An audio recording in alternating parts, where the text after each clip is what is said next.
عاملين ايه؟ هتكلم معاكم النهارده عن مثل سمعته من زوجة، وهي بتحكي لي قصة عن زوجها اللي عايش بره وبيجي في العيد. طبعا كل سنة وانتم طيبين، كل الناس بتنزل اجازات في العيد، خصوصا طبعا الناس اللي بتبقى الراجل مسافر والأسرة في مصر. فهو بيكلمها في التليفون، بتطلب منه فلوس، فقال لها لا ده كتير قوي، مش هينفع الفلوس. طب ده الحاجات غليت، طب ده الوضع اختلف، طب راحت قايله له المثل اللي هقول لكم عليه ده. قالت له ايه بقى؟ هم بهم اقعد واتلم. انا عجبني جدا المثل، بس المثل ده انا اول مره اسمعه. بس المثل ده فتح جرح كده عند اسر كتير قوي من اللي رجالتها عايشين بره. انه الراجل يا جماعه، خصوصا المصري، انا بتكلم هنا على المصري بالذات بقى، بيبقى عايش لوحده. طبعا بيقتصد قوي في عيشته، يعني بياكل حاجه بسيطه، اصلا ما بيعرفوش يطبخوا، فبي شويه رز على فرخايه على حته لحمه على مش عارفه، يعني الدنيا بتبقى بسيطه جدا. لا بيجيب بقى سوبر ماركت شوكولاته ولا مكسرات ولا الحاجات اللي هو بيجيبها وهو جاي دي. فهو عايش يا حرام تحت ضغط شديد، وهو شايف انه السنه اللي هيقعدها ممكن السنه الجايه ما تجيش عليه، او ممكن يحصل ظروف فما يقدرش يكمل. فبيبقى جاي قوي على نفسه. دي حاجة. تاني حاجة، انه بيتأثر قوي باللي حواليه. ومعظم الناس اللي عايشة بره عايشة عشان الناحية المادية، وعلشان تحوش، وده اشترى وده جاب وده مش عارفة بيعمل ايه عشان يوفر، وده.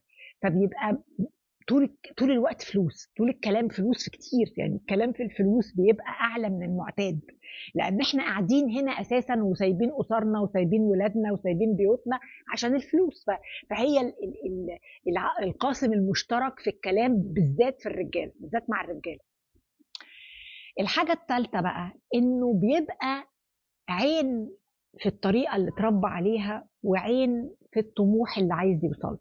يعني الراجل ده جاي مثلا من منطقة ريفية، جاي من مستوى بسيط، بدأ فلوسه تبقى أحسن، فهو أسرته اللي هي مراته وولاده عايزين يعني ينطقوا زي ما بيقولوا، أو ينتقلوا من مستوى اجتماعي لمستوى اجتماعي.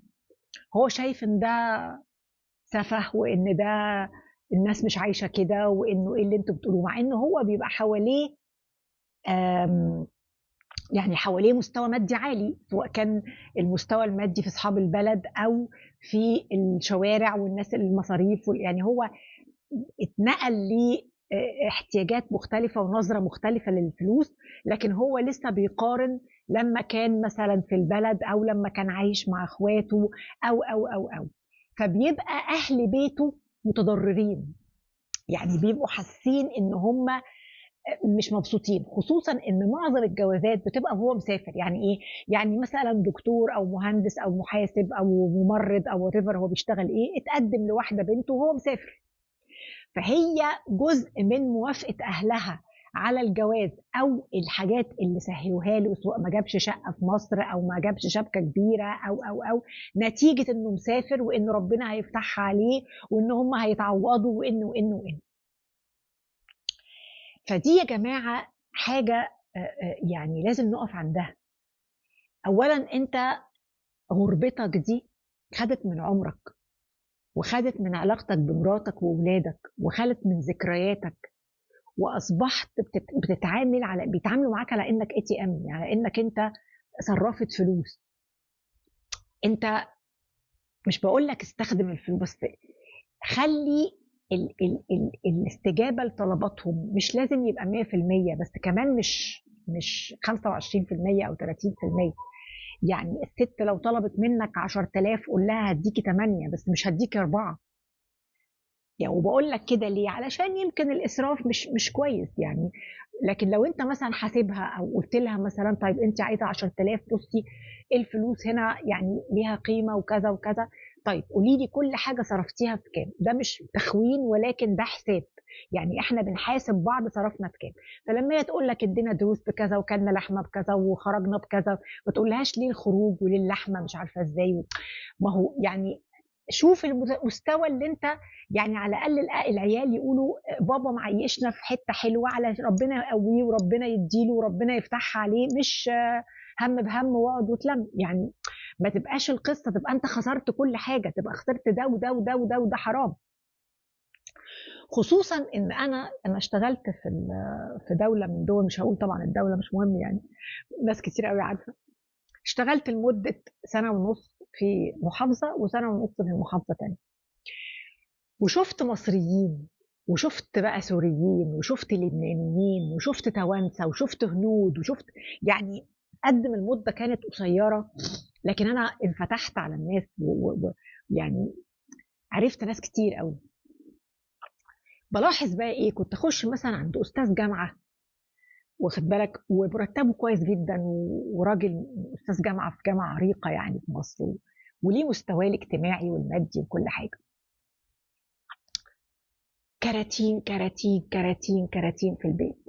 ايه الكراتين ده يا راجل؟ ما احنا لما نروح مصر ايش اطباق على ايش مكنسه على ايش ما اعرفش، ما احنا جايبين فيلا في مصر وهنفرشها وكده. طب هم قاعدين في ايه؟ في مستوى وضيع جدا وبسيط جدا جدا جدا. مفيش لوحه في الصوره، مفيش صوره متعلقه، مفيش حاجه. يعني قلت طبعا ده مش بيتنا. حبيبي انت ضامن تعيش وتفرش الفيلا؟ ربنا يديك الصحه وطول العمر، بس ده عمرك اللي بيعدي ده عمرك، دي ذكرياتك انت ومراتك، ده شبابك. انت على ما تروح مصر وتفرش الفيلا هتكون عديت بقى من العمر ارذله. طب ما تتبسط. هو انت هيحصل حاجه لما تاخد الاطباق دي تاكل فيها وبعدين ترجع تغسلها وتحطها في الصندوق؟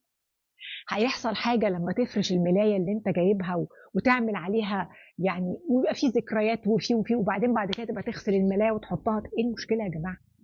عكس بقى العرب الاخرى، الاجناس العربيه الاخرى، تلاقيهم مبسوطين ومأجرين بيت حلو وبيتهم حلو جدا، جبت دي مش عارفه منين وجبت دي منين وجبت دي منين. طب والحاجات دي هتروح فين؟ هشحنها على بلدي وانا مروحه. يبقى انت لما تشوف فازه ولا تشوف ملايه ولا تشوف سجاده تقول اه فاكر الواد لما كان صغير وده لقى الزبادي، فاكر لما مش عارفه ايه، ده البتاعه دي اتصورنا عندها، دي البتاعه دي اللي الصوره في الصوره دي هي اللي موجوده في اوضتك، دي كانت عندنا. يا جماعة الذكريات لها تمن، والعلاقات لها تمن، والحميمية لها تمن. الفلوس اللي في البنك بتقل مهما عملت، لو جبت مليار على ما تيجي هيبقى فقد قيمته. فما بالك انه مش مليار ولا حاجة. ادفع تمن غربتك، بس ما تجيش على نفسك. الغربة مش حلوة، بس كمان ان انا لو حرصت ان انا ما اخسرش علاقتي بأسرتي وبعمري وبذكرياتي تبقى تسوى. لو مش كده فعلا اقعد وتلم. حبيبتي، يا رب نكون استفدنا ويومكم حلو.